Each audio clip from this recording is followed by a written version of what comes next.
జై శ్రీరామ్. శ్రీమాత్రే నమః. శ్రీ గురుభ్యో నమః. 2024 సంవత్సరం జూలై మాసం 14వ తారీఖు నుంచి 2024 సంవత్సరం జూలై 20వ తారీఖు వరకు కూడా ఈ వారం యొక్క వార ఫలాలు. గోచార గ్రహస్థితులు అసలు ఈ వారంలో ఏ రాశుల్లో సంచారం చేస్తూ ఉన్నాయి.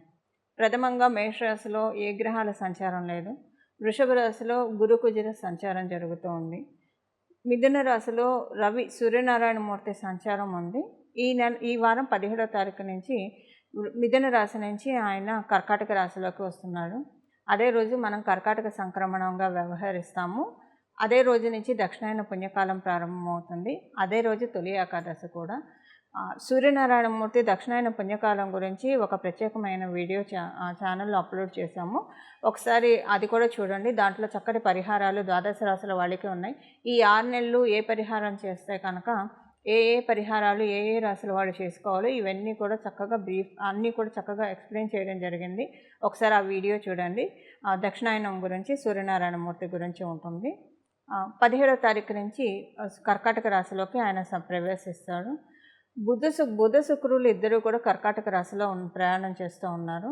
అయితే బుధ భగవానుడు 20వ తారీఖు నుంచి కర్కాటక రాశిలోంచి సింహరాశిలోకి వస్తూ ఉన్నారు. కేతువు కన్యారాశిలో సంచారము, వక్రించిన శనైశ్వరుడు కుంభరాశిలో సంచారము, మీనరాశిలో రాహుదేవుని సంచారము. అండ్ చంద్రభగవానుడు ఈ 4 రోజులు అంటే 4 రాశులు చుట్టి వస్తాడు. ఈ వారం రోజుల్లో ఆయన ఏ రాశులు కన్యారాశి మొదలుకొని ధనుసు రాశి వరకు కూడా ఈ వారం అంతా ఆయన సంచారం సాగుతుంది. ఈ గోచార గ్రహస్థితులు ఈ వారంలో గోచారంలో ఏమన్నా ప్రత్యేక అంశం ఉందా అంటే డెఫినెట్గా ప్రత్యేక అంశం ఉంది. కుజగురుల కలయిక, మంగళ గురుల కలయిక, గురుమంగళ యోగం, దీని గురించి కూడా వీడియో చేశాను. ఇది కూడా మన ఛానల్లో ఉంది. ఒకసారి ప్లేలిస్ట్లోకి వెళ్ళి గురుమంగళ యోగం గురించి ఒకసారి చూడండి. చాలా మంచి సిగ్నిఫికెన్స్ ఉంటుంది గురుమంగళ యోగం గురించి. ఈ వారం కూడా గురుమంగళ యోగం ఈ వారం ఉంది, ఈ వారం నుంచి ఉంది. అలాగే సూర్యనారాయణమూర్తి ద్వారా దక్షిణాయన పుణ్యకాలం ప్రారంభమయ్యే శుభ సమయం కూడా ఇది. శుక్రాచార్యుల వారు కర్కాటక రాశిలో చాలా బాగా యోగిస్తారు. శుక్రాచార్యుల వారి కర్కాటకంలో ఉండడము ఇవన్నీ కూడా ఈ వారం యొక్క ప్రత్యేకమైన గ్రహస్థితులు. ఈ వారం యొక్క ఈ ప్రత్యేకమైన గ్రహస్థితుల రీత్యా ద్వాదశ రాశుల వాళ్ళకి ఎలాంటి ఫలితాలు ఉంటాయి ఇదంతా కూడా మనం ఒకసారి ఇప్పుడు చూద్దాం. ఇవాళ అందరికీ ఒక జనరల్ డౌట్ ఉంటుంది కదా, అది మనం ఒకసారి తెలుసుకోవడానికి ప్రయత్నిద్దాము. ఇప్పుడు మనం స్పెషల్ అంశం ఏంటి గోచారంలో ఈ వారం అది చూసాం కదా, గురుమంగళ యోగం నిజంగా స్పెషల్ అంశము. సో దీని గురించి ఒక వీడియో చేయడం జరిగింది, అది చూడండి. అయితే ఇవాళ ఒక విషయం గురించి తెలుసుకున్నాము. చాలామంది ఈ వార ఫలితాలు చూసుకున్నప్పుడు చిన్న కన్ఫ్యూజన్ ఉంటుంది. ఇప్పుడు వాళ్ళు ఒక రాశిలో పుట్టి ఉంటారు, వాళ్ళ లగ్నం ఒకటే ఉంటుంది. అంటే కొంతమందికి వాళ్ళ లగ్నం తెలిసి ఉంటుంది. అలాంటప్పుడు వాళ్ళు ఏది ఫాలో అవ్వాలని కన్ఫ్యూజన్లో ఉంటారు. అది సింపుల్గా మీరు ఏ రాశిలో పుట్టారో ఆ రాశి ఫలితాలు ఎలాగైతే మీకు చూసుకుంటారో అలాగే మీ లగ్నం మీకు తెలిస్తే కనుక మీ లగ్నం ఏ రాశి అయిందో ఆ రాశి ఫలితాలను కూడా చూసుకోవాలి. ఉదాహరణకి ఎవరైనా కూడా వృశ్చిక రాశిలో పుట్టారు, వాళ్ళ లగ్నం వచ్చేసేసి మకర లగ్నం అయింది అనుకుందాం. వృశ్చిక రాశి ఫలితాలు అలానే చూసుకుంటారు. మకర రాశి ఫలితాలు కూడా, ఎందుకంటే లగ్నం మకర లగ్నం అయింది కాబట్టి మకర రాశి ఫలితాలు కూడా చూసుకొని ఈ రెండిట్లో కలిపి, ఉదాహరణకు వృశ్చిక రాశిలో ఈ వారం కావచ్చు, ఈ మాసం కావచ్చు, ఏదన్నా అసలు సంవత్సరంలో కావచ్చు, ఏదైనా ఒక విషయంలో బాగోలేదు అన్న పాయింట్ వచ్చింది అనుకోండి. ఉదాహరణకు ఉద్యోగంలో బాగోలేదు అని వస్తే మకర రాశిలో ఉద్యోగస్తులకు చాలా బాగా ఉంది అని ప్రెడిక్షన్ ఉంటే కనుక అప్పుడు ఇది యావరేజ్ అయిపోతుందని మీరు అర్థం చేసుకోవాలి. ఒకవేళ వృశ్చిక రాశిలో చాలా బాగా ఉంది, మకర రాశిలో కూడా ఉద్యోగస్తులకు బాగా ఉంది అని ఉంటే కనుక ప్రెడిక్షన్లో అప్పుడు అది ఇంకా మీకు చాలా బాగా ఉంటుంది. అంటే ఏ అంశంలో అయితే రెండిట్లో బాగా ఉంది, ఈ 2 రాశుల వాళ్ళకి బాగా ఉంది అంటే అది ఇంకా ద్విగుణీకృతమైన ఫలితాన్ని ఇస్తుంది. ఏ అంశం అయితే 2 రాశుల వాళ్ళకి బాగాలేదో అక్కడ ఖచ్చితంగా పరిహారాలు చేసుకోవాలి. ఒక రాశిలో ఈ పాయింట్ బాగుండి ఇంకో రాశిలో ఆ పాయింట్ బాగోకపోతే అప్పుడు అది యావరేజ్ అవుతుందని అర్థం చేసుకోవాలి. అయితే మీ జన్మ కుండలి బాగా ఉంటే ఇప్పుడు ఎక్స్ట్రాక్షన్ బాగా ఉందనుకోండి రెండింటికి కలిపి, అప్పుడు అది ఇంకా చాలా బాగా ఉంటుంది. మీ జన్మ జాతకం బాగోలేదు అనుకోండి, ఎక్స్ట్రాక్షన్ బాగుందనుకోండి, అంటే ఈ 2 రాశులకి కలిపి వచ్చే ఫలితాలు మీకు నిజంగా బాగా ఉందనుకోండి, అప్పుడు ఈ గోచారము మీ జన్మ జాతకం బాగోలేదు అన్నదాన్ని కవర్ చేసేస్తుంది. ఉదాహరణకి మీ జన్మజాతకంలోనే బాగాలేదు, గోచారంలో మీ రాశి వాళ్ళకి మీ లగ్నం వాళ్ళకి కూడా బాగాలేదు. అప్పుడు కొంచెం జాగ్రత్తగా ఉండాలని చెప్పి సూచన. అలాగే మీరు ఏ రాశిలో పుట్టారు, ఏ లగ్నం. ఇప్పుడు మీరు రాశి లగ్నము మీకు తెలిసి ఇప్పుడు కొంతమంది అదే రాశిలో పుడతారు, అదే లగ్నంలో పుడతారు. ఇప్పుడు కొంతమంది ధనుసు రాశిలో పుట్టారంటే వాళ్ళ లగ్నం కూడా అదే అవుతుంది. అప్పుడు వాళ్ళు ధనుసు రాశి ఫలితాలు ఒకటే చూసుకోవాలంటే ఇవన్నీ నేను ఉదాహరణకు చెప్తున్నాను.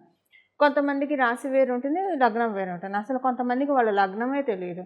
లగ్నం తెలియనప్పుడు కన్ఫ్యూజ్ అవ్వాల్సిన అవసరం ఏం లేదు. మీ రాశి మీకు తెలిస్తే ఆ రాశి యొక్క ఫలితాలు చూసుకుంటే కనుక సరిపోతుంది.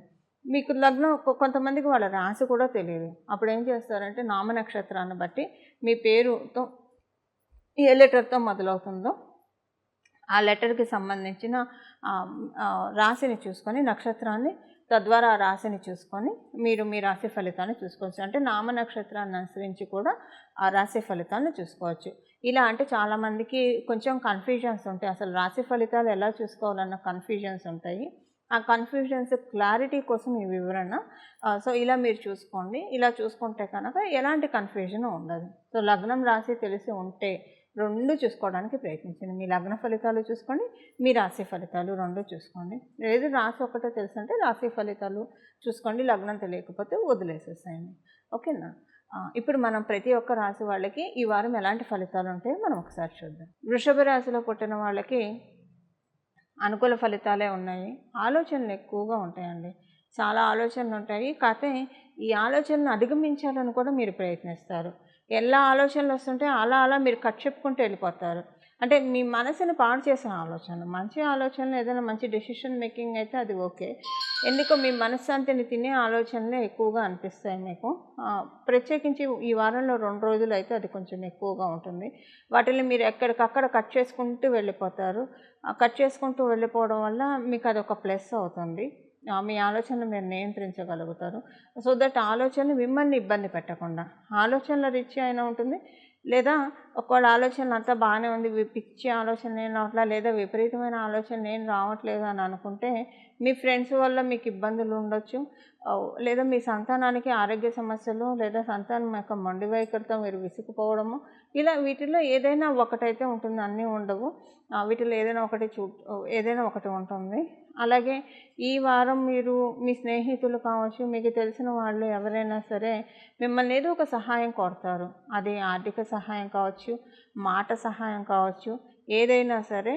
సో అది వాళ్ళు కోరినప్పుడు మీరు ఒకటికి 2 సార్లు ఆలోచించుకొని హెల్ప్ చేయాలా వద్దా అని నిర్ణయం తీసుకోండి. ఎందుకంటే హెల్ప్ చేయడం మంచిదే. కాకపోతే దానివల్ల మీకు తర్వాత ఉత్తరోత్తర ఇబ్బందులు రాకుండా ఉండాలంటే 1-2 సార్లు ఆలోచించుకొని హెల్ప్ చేయడం కరెక్టా కాదా అని ఆలోచించుకొని చేయడానికి ప్రయత్నించండి. ఇది ఈ వారం మీరు పరిగణనలోకి తీసుకోవాల్సిన అంశము.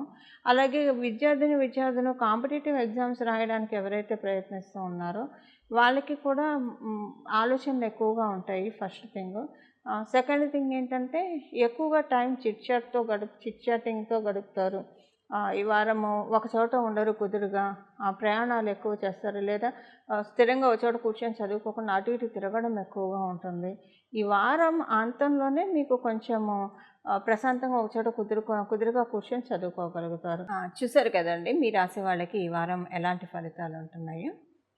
ఇప్పుడు మనము ఈ వారం చేసుకోవాల్సిన పరిహారం ఏంటో మనం ఒకసారి చూద్దాం. ఈ వారం చేసుకోవాల్సిన పరిహారం గురుమంగళ యోగం జరుగుతూ ఉంది. సూర్యనారాయణమూర్తి దక్షిణాయన పుణ్యకాలంలోకి ప్రవేశిస్తూ ఉన్నాడు ఈ వారంలోనే. సో ఈ గోచర గ్రహస్థితుల రీత్యా శనీశ్వరుడు వక్రించి కూడా ఉన్నాడు. ఈ గోచర గ్రహస్థితుల రీత్యా ఈ వారం ద్వాదశ రాశుల వాళ్ళు కూడా ఈ వారం పాటు కూడా ప్రతిరోజు దశరథ కృత శని స్తోత్రం చదువుకుంటే చాలా మంచిది. ఇది మీరు గూగుల్ చేసినా దొరుకుతుంది. ఎందుకంటే కర్మకారకుడైన శనీశ్వరుడు వక్రించి ఉన్నాడు కాబట్టి మంచి ఫలితాలను ఇవ్వడానికి. దక్షిణాయన పుణ్యకాలంలోకి సూర్యనారాయణమూర్తి అడుగుపెట్టాడు. గురుమంగళ యోగం జరుగుతోంది. ఇప్పుడు మీ జన్మజాతకంలో ఎవరికైనా శనీశ్వరుడు అనుకూలంగా లేకపోతే దశరథ కృత శని స్తోత్రం ప్రతిరోజు చదువుకోవడం వల్ల ప్రతికూలతలను అయితే ఆయన కలిగించడు. అంటే మీకు వచ్చే యోగాలకు ఆయన అడ్డుపడ్డు. మీ జన్మజాతకంలో లేకపోతే లేకపోయాయి, గోచారంలో వచ్చే యోగాలన్నా మీరు ఒడిసి పట్టుకోవచ్చు కదా. అలా ఒడిసి పట్టుకోవడానికి మీకు ఈ దశరథ కృత శని స్తోత్రం చక్కగా ఉపయోగపడుతుంది. ఒకవేళ మీ జన్మజాతకం బాగా ఉండి మీ జన్మజాతకంలో ఫలితాలు రానియకుండా శనీశ్వరుడు అంటే మీ కర్మలను అనుసరించి అడ్డుపడుతూ ఉంటే అప్పుడు కూడా దాన్ని ఆ ఇంటెన్సిటీ నుంచి తగ్గించుకోవచ్చు. ఆ ఇంటెన్సిటీని తగ్గించుకోవడానికి అవకాశం ఉంటుంది. ఏదేమైనా ద్వాదశ రాశుల వాళ్ళు కూడా ఆ ద్వాదశ లగ్నాల వాళ్ళు 27 నక్షత్రాల వాళ్ళు దశరథ కృత శని స్తోత్రం ప్రతిరోజు స్నానం చేయంగానే చదువుకోవడం వల్ల చాలా చక్కటి రిజల్ట్స్ వస్తాయి. దీంతో పాటు దుర్గామ్మవారి ఆరాధన చాలా చక్కటి ఫలితాలు వస్తాయి. మంగళ్ వృషభ రాశిలోకి వెళ్తున్నాడు. మంగళ అంటేనే దుర్గామ్మవారు అంటే మన కార్తికేయుని ఆంజనేయ స్వామిని పూజిస్తాము. ఆయన వృషభ అంటే ఏ ఏ రాశులకు వెళ్తే డీటీని మనం మార్చాలి. సో ఆయన వెళ్ళేది వృషభ రాశిలో కాబట్టి స్త్రీ దేవతను ఆరాధించాలి. స్త్రీ దేవతను ఎలా ఆరాధిస్తాము?